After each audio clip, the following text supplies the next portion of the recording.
My name is Sarah, and I run a cleaning business. Not exactly the type of job that wins applause at family gatherings, right? But don't mistake me, I love what I do. I take pride in it. It's not just a job. It's the foundation of everything I've built. When I started Clean Horizons, it was in a tiny office with just a single desk, a laptop, and the determination to prove everyone wrong. Now, years later, my business employs 50 people and generates millions in revenue. But none of that seems to matter when I walk into a family gathering. To them, I'm still just the cleaning lady, the one who scrubs floors and wipes windows, the one who's always hustling, always busy, but never really part of the conversation. My family never seemed to understand why I chose this path. My parents would always tell me, "You should aim for something more prestigious. Your brother's heading to medical school, don't you want something as important as that?" And there it is. The comparison. I can feel it like a weight around my shoulders every time. Jacob, my younger brother, is in medical school. The day he got accepted, the whole family was ecstatic. "He's going to be a doctor," they said, with so much pride. And I felt happy for him too. It was his dream, after all. But I couldn't help but notice how that happiness seemed to cast a shadow over my own accomplishments. The same people who barely noticed the company I built, who never acknowledged the long hours I put in, suddenly had all the words for his success. Jacob, now 22, has always been the golden child. He's driven, hardworking, and yes, he's brilliant. He deserves the best. But here I am, at 30, running a company that's thriving, yet somehow never enough. Sure, my business might bring in millions, but to my family, it's still not important enough. Not like the high-paying, prestigious profession that Jacob is heading into. Over the years, I've tried my best to help him, even when it stretched me thin. His medical tuition is no small feat, over $60,000 a year. Our parents couldn't afford it, so I stepped in.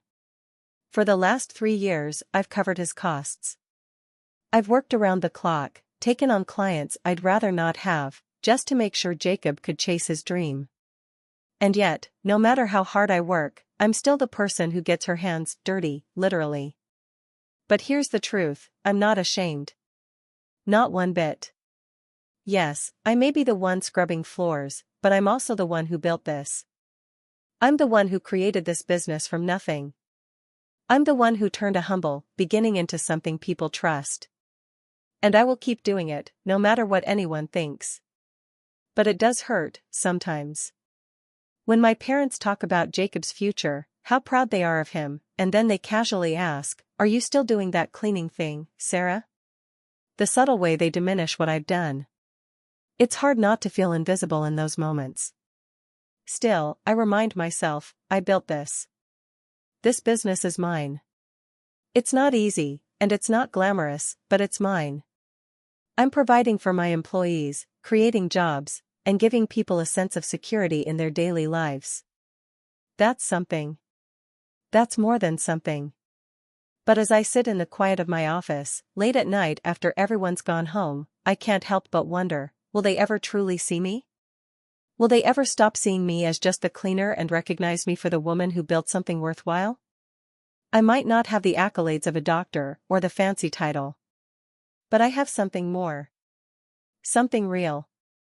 And that's enough for me. At least, for now. I was only 8 when my parents brought Jacob home from the hospital. I still remember the moment clearly as my mother placed him in my arms. "This is your brother, Jacob," she said. My father's words echoed in my mind, "Take care of him. You're his big sister now." Those simple words set the course of my life. Growing up, I became Jacob's protector. Our parents worked long hours, so it was up to me to look after him, helping with homework, making sure he ate, and always being there when he needed me. But one winter, everything changed. Jacob fell seriously ill, and I remember the fear in his voice as he said, "It's hard to breathe." We rushed him to the hospital, where he was diagnosed with severe pneumonia. While our parents couldn't be there, I stayed with him day and night, comforting him through the pain. I still remember an elderly lady in the hospital saying, this girl really takes good care of her brother. It wasn't just about taking care of him, it was about being there, offering him the support he needed. During his recovery, Dr. Anderson, a kind doctor, told Jacob, "If you want to be a doctor, study hard and always be kind." That moment sparked Jacob's dream of becoming a doctor, a dream he held on to forever. And from that day, I made a promise to support him no matter what.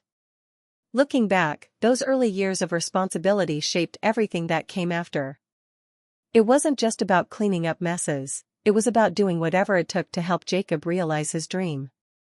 Before I share what happened next, the moment that changed everything, I want to connect with you, my amazing viewers. Where are you watching from? Drop your country's flag in the comments below. And if you've ever had to fight for someone you love, hit that like button, because this story is just getting started. As Jacob's dreams began to take shape, so did mine. But they weren't as glamorous. At first, I took on part-time cleaning jobs, just to help make ends meet. I remember feeling embarrassed at first, like it wasn't enough, like I should be doing something bigger. But as the days went on, I realized something that changed everything. This job wasn't about shame, it was about creating something real. I wasn't just cleaning up after others, I was building a foundation. My first job was at a small local clinic. The hours were early, and the work was hard, but I found pride in every polished floor and every spotless window. The clinic director once thanked me, saying, "Thanks to you, our patients can receive their treatments in comfort." That one compliment stuck with me. It made me see cleaning not as something beneath me, but as a vital part of people's everyday lives. After a while, I joined a larger cleaning company. The pay was better, but the work was grueling. I was managing dozens of employees, working mornings, evenings, and sometimes late into the night. The demands were endless. I oversaw the cleaning of large commercial facilities, making sure everything was spotless before the doors opened in the morning and after they closed at night. But through all the sleepless nights and endless overtime, something shifted inside me. I started seeing a bigger picture. It wasn't just about cleaning, it was about people. It was about creating jobs for others, about giving people who needed work a chance. I realized I wanted to do more than just manage a team. I wanted to build something of my own, a business that would allow me to not only support myself, but to create opportunities for others like me. I remember sitting in my tiny apartment, poring over business plans late into the night. I wasn't just cleaning anymore. I was learning about entrepreneurship, reading books, attending seminars. I saw the possibility of turning my skills into a business that could be something bigger, something that could make a real impact. It wasn't easy. No one took me seriously at first. The cleaning industry had a low barrier to entry, and people looked at me like I was crazy when I said I wanted to start my own business. But I was determined. I saved every penny I could and eventually used that to get Clean Horizons off the ground. My first job came through a colleague's referral, just routine cleaning at an elementary school. The pay was low, but it was a start. From there, things slowly picked up. I worked long hours, running from one job site to the next, sometimes handling both the operations and the business side by myself. But with every new contract, I felt more confident. I was building something real. Eventually, I hired a few employees, and my business started growing. It wasn't fast, but it was steady, and that was enough. What kept me going through those long, exhausting days was the thought of what I was creating, not just for myself, but for my employees. I wasn't just another worker cleaning up after people, I was the one creating jobs, offering opportunities, and showing others what it meant to build something from nothing. The dream I had of owning a business was becoming a reality. But the more I worked, the more I realized that it wasn't just about success. It was about proving to myself, and to everyone else, that I was capable of something far beyond what they thought I could do. As my business grew, so did the weight of my responsibilities. While I was building Clean Horizons, there was another part of my life that was equally demanding, supporting Jacob through medical school. It wasn't easy, balancing the two, but I never hesitated. Jacob was my brother, and I would do anything to help him achieve his dream of becoming a doctor. Every year, the cost of his tuition seemed to increase, and every year, I stretched myself thinner to make sure he didn't have to worry about it. I worked extra hours, took on jobs that were outside my comfort zone, and sacrificed time with friends, with family, and most of all, with myself.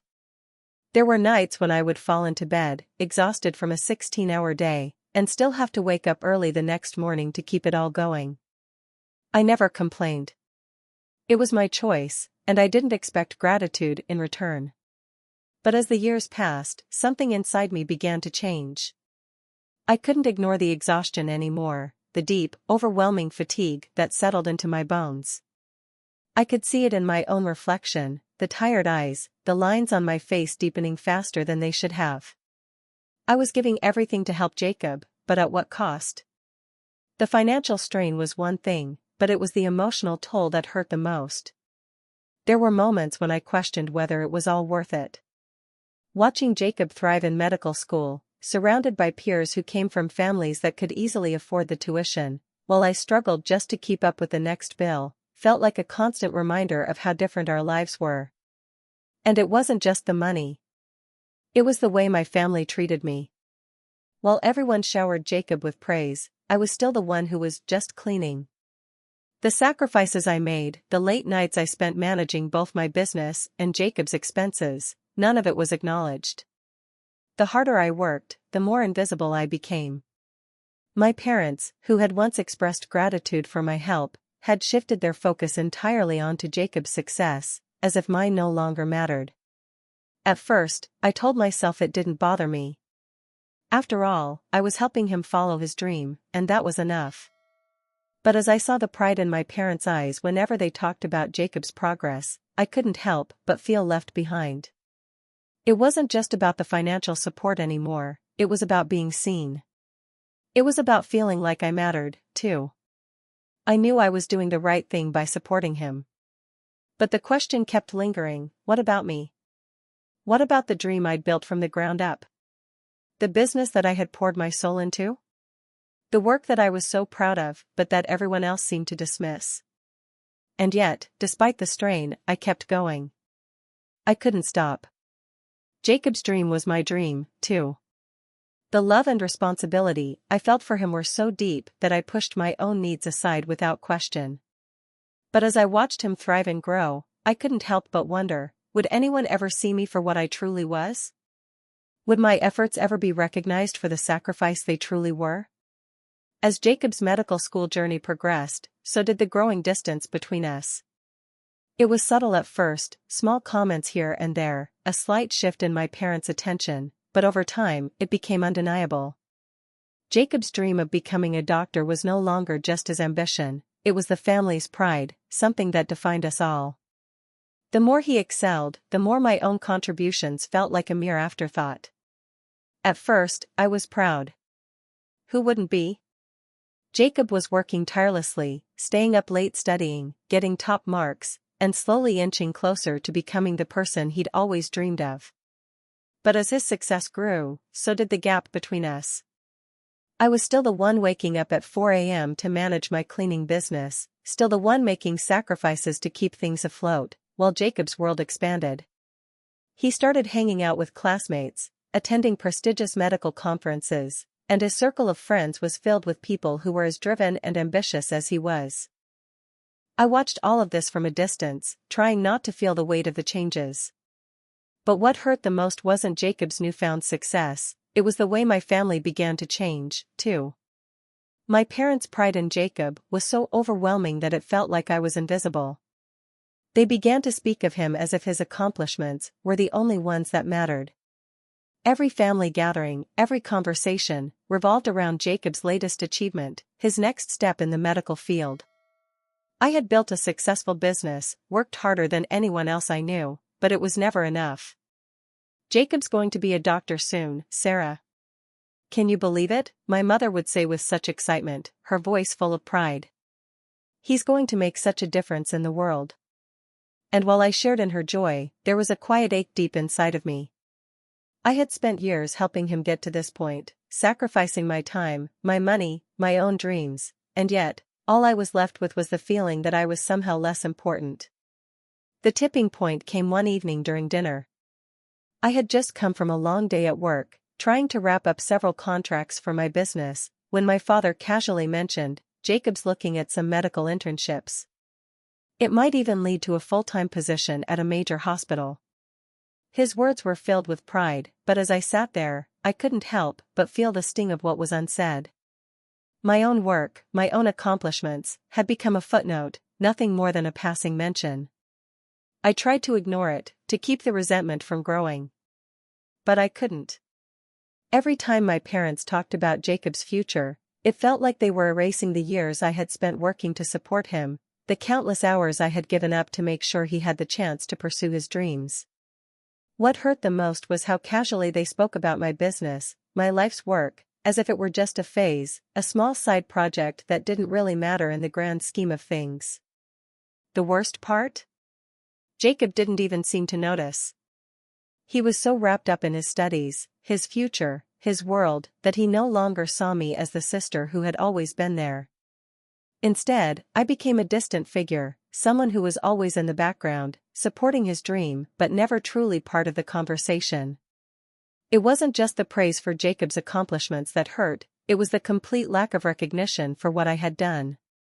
The sacrifices I had made to help him get here, the years of hard work I had poured into my business, none of it seemed to matter.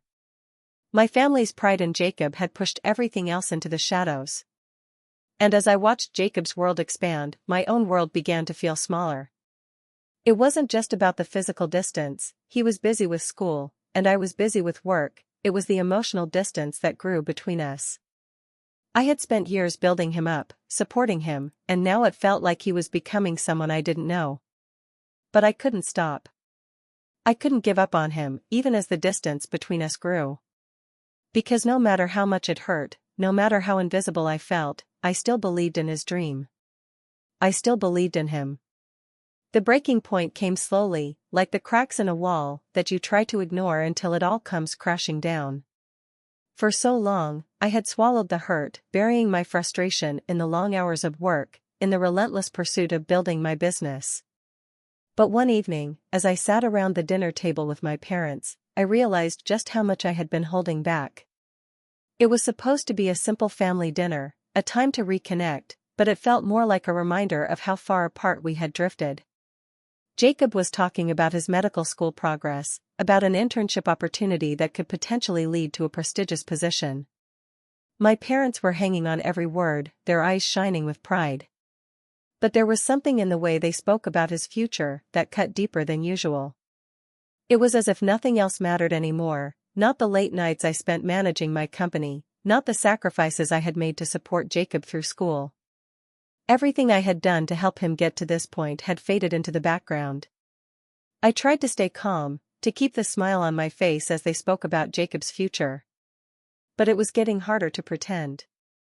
My mother, with her usual enthusiasm, mentioned that Jacob had received a scholarship for a prestigious medical conference. "He's going to be a top doctor, Sarah. Can you imagine? A doctor in one of the best hospitals." The words felt like a slap in the face. "And then, she continued, maybe Jacob's classmate will help him land a job at a hospital too. Much better than cleaning, don't you think?" The mention of my work, as casual and dismissive as ever, hit me like a wave. My stomach clenched. The tone of her voice, the way she said it, as if my job were just something insignificant, something to be easily passed over, was the last straw. The job I had built, the business I had poured my soul into, was reduced to nothing more than a footnote in the conversation. I wasn't just a little disappointed anymore, I was furious. I stood up abruptly, my chair scraping harshly against the floor. "I don't think you understand," I said, my voice shaking but firm. "I've been working every single day for years to support Jacob. I've sacrificed my time, my money, everything I have. And yet, I gestured around the table, my parents' confused and somewhat stunned faces, this is all I get?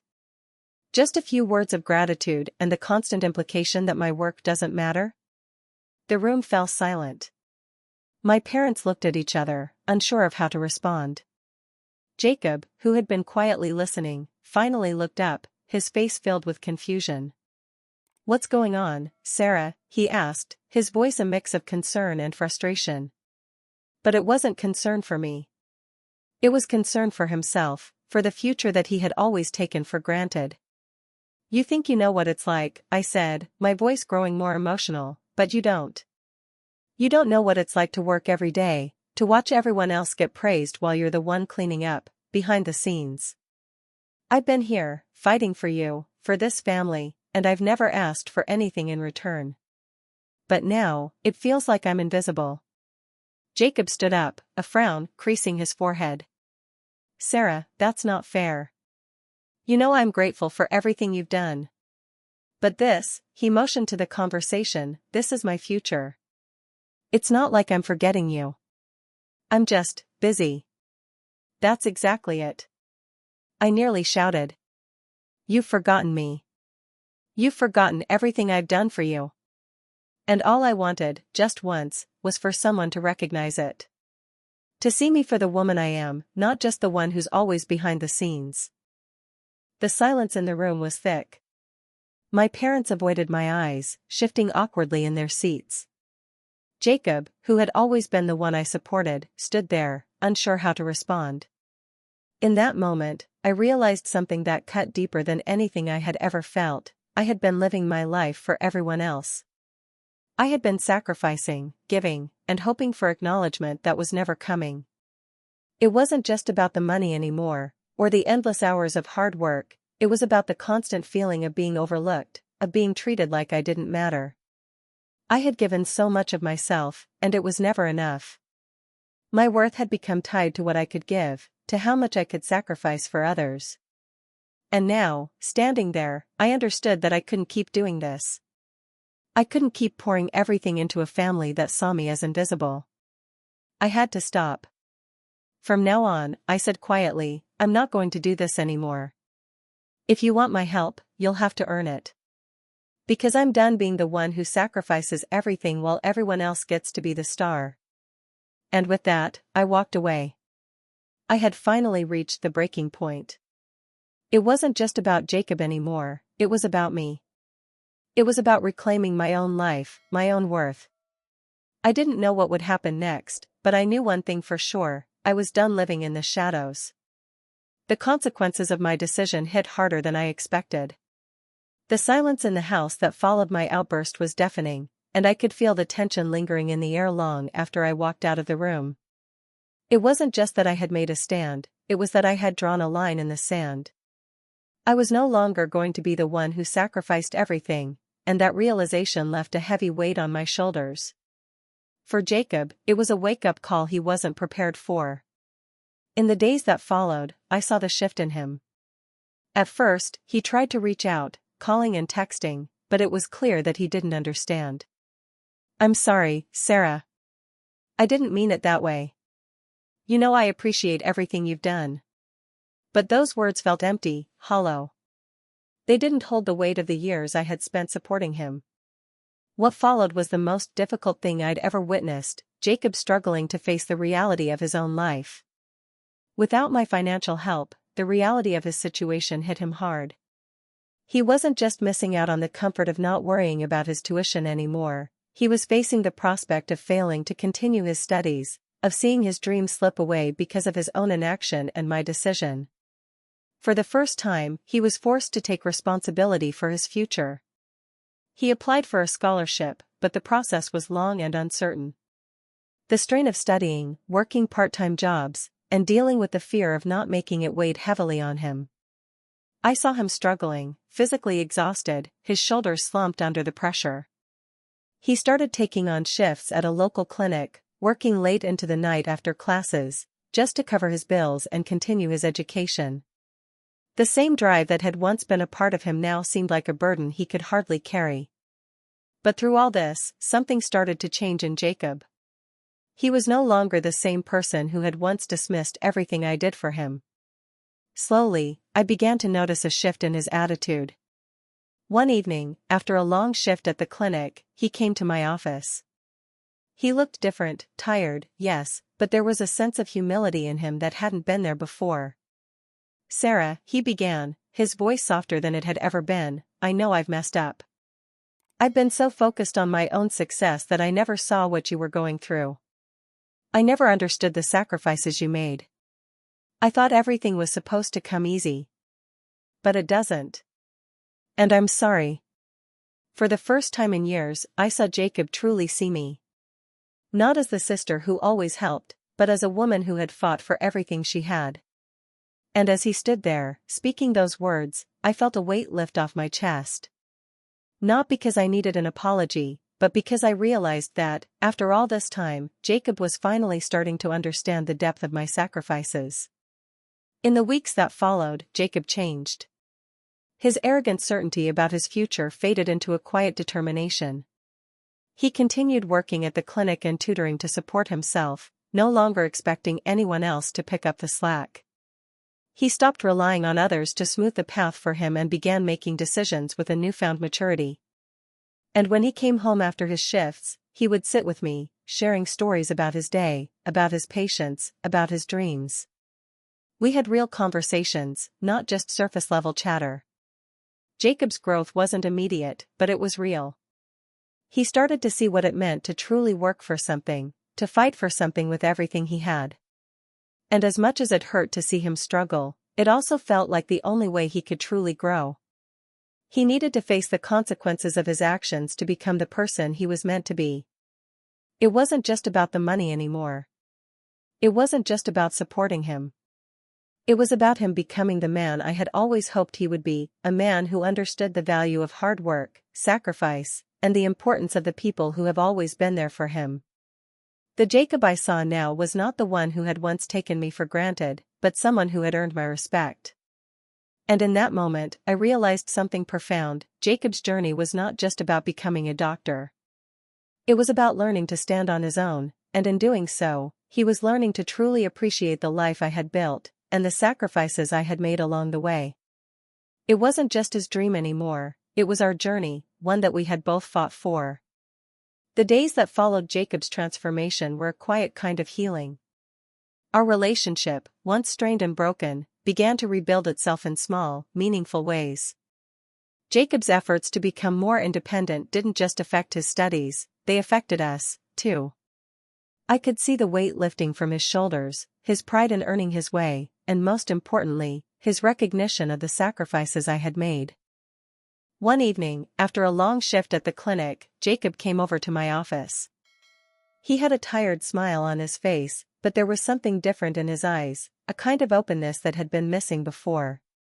He sat down across from me, his hands nervously fidgeting in his lap. "Sarah," he started, his voice steady but filled with emotion, "I've been thinking a lot about what you said, about everything that happened. And I owe you so much. I've been so selfish, so caught up in my own world, that I didn't see you. I didn't see the person who's always been there for me. I want to make it right." His words, simple as they were, hit me like a wave. I hadn't expected an apology, not like this, not so genuine and heartfelt. I had learned to protect myself, to expect nothing in return for my sacrifices, but in that moment, I felt something I hadn't felt in years, appreciation, and maybe even love. "I'm proud of you, Jacob," I said quietly. "Not for becoming a doctor, but for becoming the person you are now. For seeing the bigger picture. For seeing me." The weight that had hung between us for so long seemed to lift, and in its place was a quiet understanding. It wasn't just about the apology, it was about everything that had led to this moment, the struggle, the growth, the painful but necessary distance. And now, we were standing on the other side of it, both changed, both stronger. Jacob's change didn't stop there. As his final year of medical school approached, I saw a new sense of purpose in him, not just in his career but in his relationships. He no longer saw me as someone who just cleaned up after him, he saw me as an equal, as someone who had her own dreams, her own life. One day, as we sat together for a late dinner, Jacob turned to me, his eyes serious. "Sarah," he said, "I want to help you with your business. I've learned a lot about working hard for something, and I want to give back. You've always been the one making things happen, and I want to support you, just like you supported me." It wasn't the big gesture I had imagined, but it was more than enough. It was a sign that the bond we had, once frayed and fragile, was now stronger than ever. We weren't just siblings anymore, we were allies, equals, each of us with our own dreams, but sharing the same space, the same understanding. Jacob's first internship as a doctor came around the same time that I had started expanding my business. It was a strange coincidence, but somehow, it felt right. Our worlds, once so different, were now intertwined in a way that felt natural, even comforting. I would see him in his scrubs, walking into the clinic where we both worked, and I could see the change in him. He was no longer the cocky, entitled kid who had taken everything for granted. He was humble, empathetic, someone who genuinely cared about the people he was helping. One day, as we sat together, watching him chart his patient notes in the clinic, I couldn't help but feel a sense of pride. Not because he had become a doctor, but because he had learned to be kind, to be humble, and to appreciate the world beyond himself. "I'm proud of you," I told him, my voice quiet but filled with warmth. "You've become the man I always hoped you would be." He looked up, meeting my eyes, and for the first time in a long while, I saw no hesitation, no defensiveness. Just a quiet understanding and gratitude. "I couldn't have done it without you, Sarah," he said, his voice full of sincerity. "I'm here because you believed in me, even when I didn't believe in myself." In that moment, I realized that the journey we had been on together, the pain and the struggle, had brought us to this place of true understanding. It wasn't about the years of sacrifice or the moments of bitterness. It was about the growth we had both experienced, the way we had rebuilt our relationship from the ground up, stronger than before. And as I watched Jacob walk out of the clinic that day, a doctor in his own right, I knew that we had both found redemption. Not just in the eyes of each other, but in ourselves. We had learned to see each other for who we truly were, flawed, but strong, and forever connected.